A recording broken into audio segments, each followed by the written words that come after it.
Behind the rusted hull of a decommissioned hauler, the Archon stood in knee-deep sludge, her bioluminescent robes flickering with a sickly pale blue.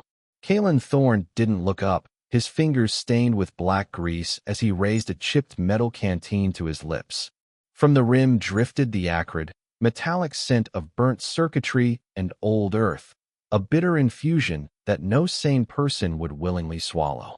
He drank it anyway, the liquid scorching his throat while the High Zenith Assembly's diplomat watched him from the filth of the Iron Belt.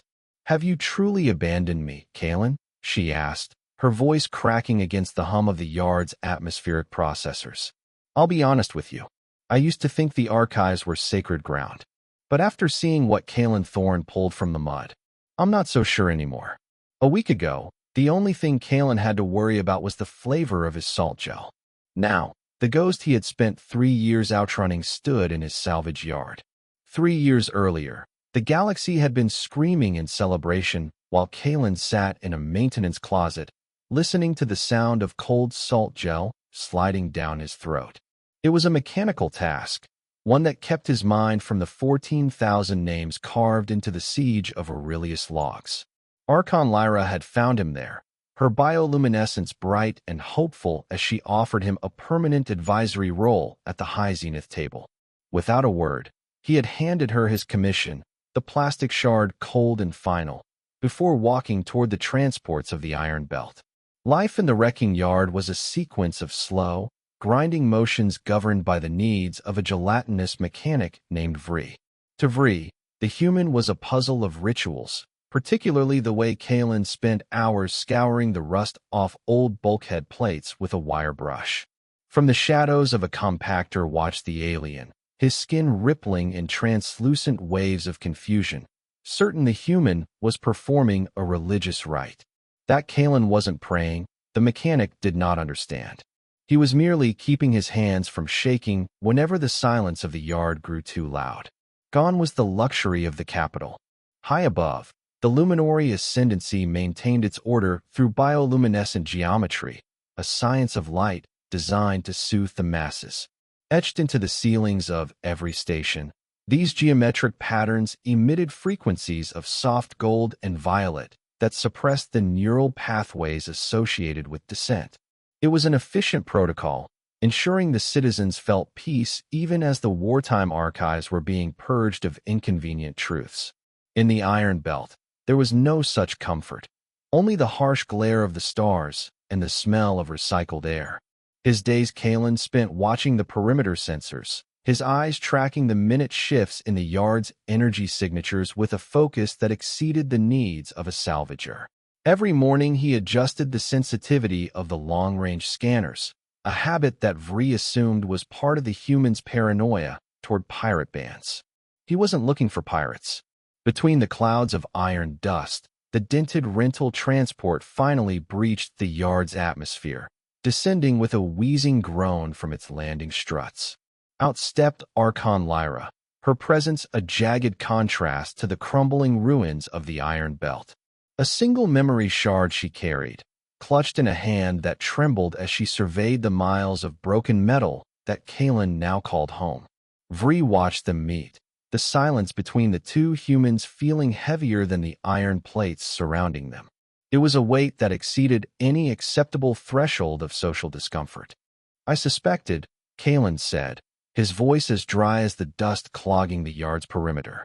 Lyra held out the memory shard, its blue bioluminescence casting long, shivering shadows across the scrap piles. Within the crystal's depths pulsed the casualty projections of the siege of Aurelius, a series of cold geometric calculations that had assigned a value to every life in the Iron Belt. To the Assembly, those deaths were not tragedies, but an acceptable threshold for political leverage. Vree rippled, his gelatinous skin turning a muddy, anxious gray as he watched the two humans. To the mechanic, the memory shard looked like a piece of the High Zenith's heart, something too bright and sharp for the shadows of a salvage yard. He realized then that the human thorn was not hiding from an enemy, but from a mathematics he couldn't unlearn. Before reaching for the shard, Kalen leaned over the compactor's primary joint. With a grease-slicked wrench, he tightened a single quarter-inch bolt until the metal groaned, settling the machine into a deeper, steadier hum. "I didn't abandon you, Lyra," he whispered, finally meeting her eyes. "I just didn't want to be the currency you spent to win." Then, Kalen reached out and took the crystal. He didn't look at the data. He looked at the Archon, seeing the same ghost he carried. 3 hours later, they were in orbit, the iron belt falling away like a discarded shell. Within the high zenith assembly's primary chamber, the bioluminescent geometry pulsed with a violet hue of absolute order. Behind Lyra, Kalen stood as a silent witness, his grease-stained boots leaving dark prints on the pristine, translucent floor. The High Director leaned forward, his robes shimmering with the light of 1,000 archives. "This is a breach of protocol, Archon. You have no standing to present unverified data from the Aurelius sector." Kalen slammed the chipped metal canteen onto the polished crystal table of the High Zenith. The sound echoed, a crude and jarring interruption to the chamber's rhythmic light. Inside the shard, the name of a soldier named Janna appeared. She was 19 and had a habit of collecting smooth river stones in her pockets. 14,000 times the assembly had seen a number. Now, they saw a girl who liked the weight of stones. Across the chamber, the High Director's bioluminescence flickered and died. This evidence, the Directorate could not erase, not while the archives were being broadcast to every station in the Ascendancy. The truth of Aurelius began to bleed through the gold and violet light, turning the room into a cold, hollow space where the math no longer added up. Back at the salvage yard, Vree picked up Kalen's wire brush and began to scour the rust from a jagged bulkhead plate. He no longer thought of it as a ritual for a god. He understood now that it was a way to remember the shape of the metal before it was broken. The station's long terminal stretched toward the docking rings, white and sterile. Archon Lyra walked with her head high, the memory shard tucked inside her sleeve where it pulsed like a slow heartbeat. Beside her, Kalen Thorne carried the metal canteen by its frayed strap, the chipped surface catching the glare of the distant star. Behind them, the assembly chambers remained dark and silent.